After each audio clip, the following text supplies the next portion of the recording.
So now moreover, I want to show how to use the split. Okay, split, say regex. Regex, we say okay, use the space to split the name. Returns a group of string. So group of string we call race with the square brackets. I call instance as names. Now to print this out, we need to put an index. So we know it's going to be two groups. According to this, right? Group 0, group 1, right? Because split by the space right here. Then if I print this out, it should split my first name and last name into two groups and store them into name 0 and name 1. So that's how you use it, split, and how you use array.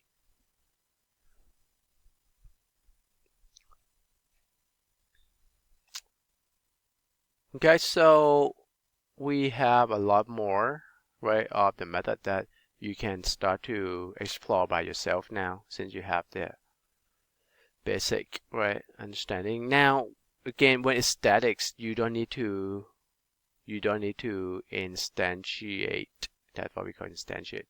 Like for example, if I want to see, this is pretty much just convert, right? Boolean to string, char to string, right? Like if I want to convert numbers to string, I just say system.out.println. I just call string without, that's the name of the class because it's static, just like the option pane.show message dialog, right? The option pane is just the name of the class. Dot. These are the methods that are statics. See that? Which I'm going to say value of, and let's put some number, which is 10. Technically, it's going to convert that to a string and print out 10, which normally when you do this, you don't already need it. When you do that, it's going to print out 10, the same thing. But I just try to show you that sometimes you want to convert a numbers to string, you just use string.valueOf. Okay. Without having to instantiating it, right? Instantiate it means you don't have to do this form. Just call .valueOf because the method are statics. Then you don't need to instantiate. You can just do class name dot the method, and those are the static methods. Now we gonna look at, besides string class, we also have StringBuffer and StringBuilder and StringBuffer classes. So what is? Okay, so if you look at the Javadoc 4 string classes for the constructor, you can actually create string from a StringBuffer or StringBuilder right there, right? Class. It's just a string too. If you look at the Javadoc, it's a new class, so we just need to look at Javadoc. It's pretty much just have the methods and the constructor the same. You can create a string buffer from the string, right? And these are the method appends. So those are the methods that you're not finding capacity, you're not finding in string class, right? Then you can use string buffers, right? So some of the method that string class will not do, string buffer can do, like reverts. Like reverts, you're not gonna see string can revert. Like when I say ABC, it's gonna be CBA for you. String buffer will do, but string class will not do. So that's why it's not a bad idea to learn this too. So let me also emphasizing one thing, like trim. Trim is going to pretty much just trim. If you look at the definition of trim on Javadoc again, because I seeing trim for string buffer, they have trim two sides, right? Attempts to reduce storage used for character sequence. But for string class, when you do trim. Let's read. Go back to string class, Javadoc. And I'm going to search for trim. So trim is going to return a string whose value is the string. Return its own string. And it's going to remove the leading and trailing white spaces. So the benefit of trim pretty much is when we do like validation of input, something like this, I may happen to put space. It's going to trim out, right? Like when you do sign up for account on the form online, it's very common that we want to trim all the spaces to make sure that your username password, well, your username doesn't have like extra spaces in front or at the end. So that's why trim is very useful here. Alright, so now come back to talk about how to use string builder or string buffer, right? It should be just exactly the same. Just declare, right? Declare string buffer, right? And let's say buff name equals to string buffer. Now, if I declare, we have to have new, right? This is for class. If I declare it this way, first question is, you may see this on the test too. If I do system.out, right? System.out.print buff name.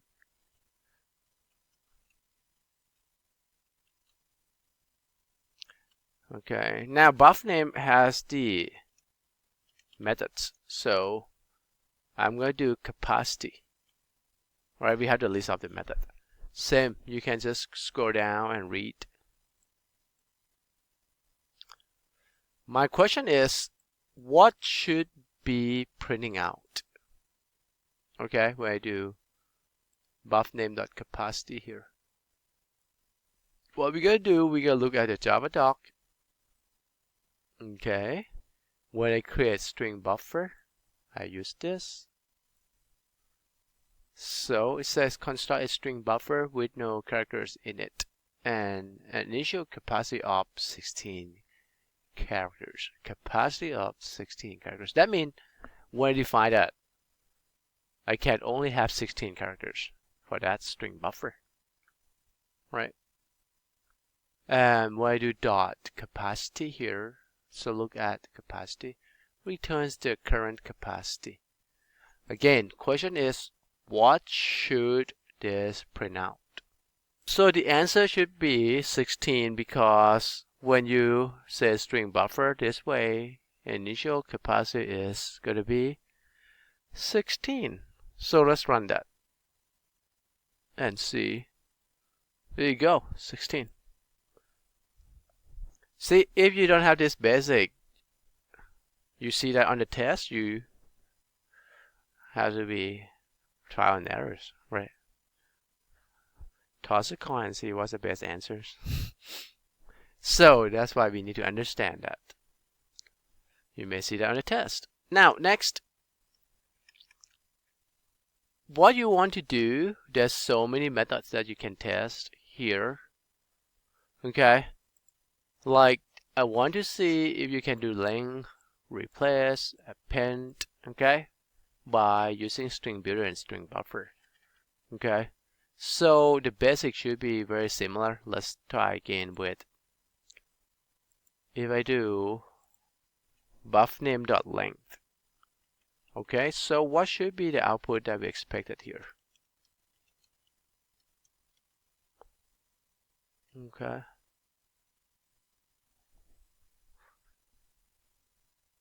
Again, for now, you should keep practicing on doing this.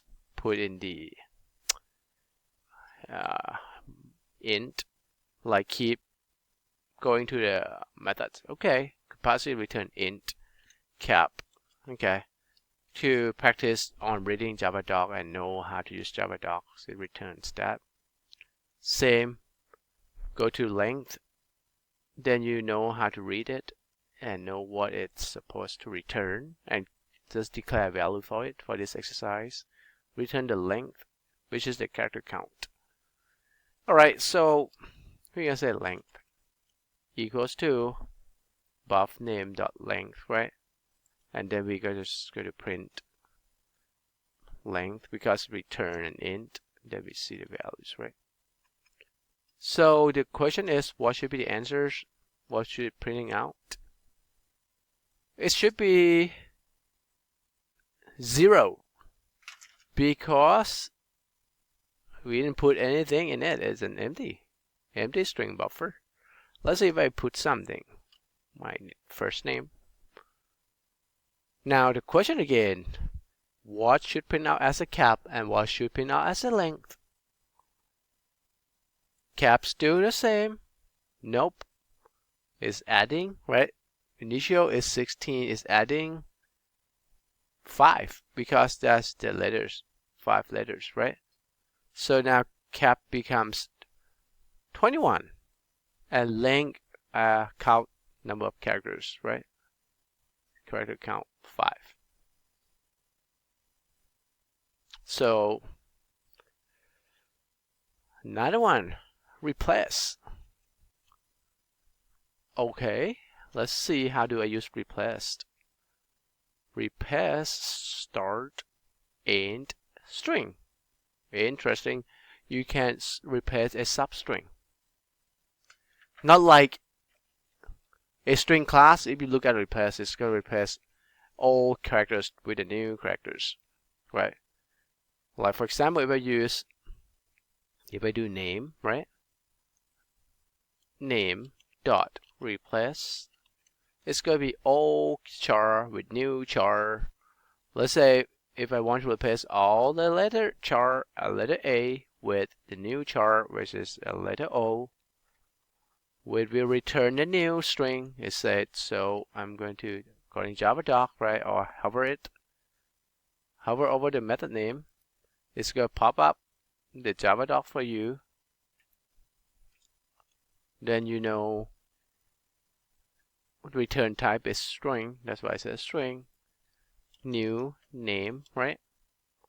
When I do that, I'm going to print it out. Alright, so new name. It should replace all the letter A with a letter O, right? That's the replace, right? But for string buffer, it's different. That's why it says some method in string class and some method in string buffer, they are different. Sometimes you want to replace the specified length. So you need to use string buffer to do that. Because string class will not do. This is a length, like let's say my name, right? Index starting from 0 and index starting from, you can specify just sublength, maybe 3, and then I'm going to replace the whole string, right? The pattern that 0 to 3, that means it's not including 3. 0, 1, 2 is where I say can. It's going to be, I'm going to replace with JAM, that's a string, right? With jam. So what should be the output here? So we need to know that what would return. Buff name return a new string buffer, or hover over it, or just look at this. Replace, return string buffer. Then you need to declare string buffer, right? New buff name equals to, right? Because return the new string buffer, right? So it's declared to take the values that we returned and print it out. So we're going to print a new buff name, and we should expect to see James. So my new name now is James. You might call me James. So you may see this application is being used in your Microsoft Word documents or Notepad or tools that, hey, replaced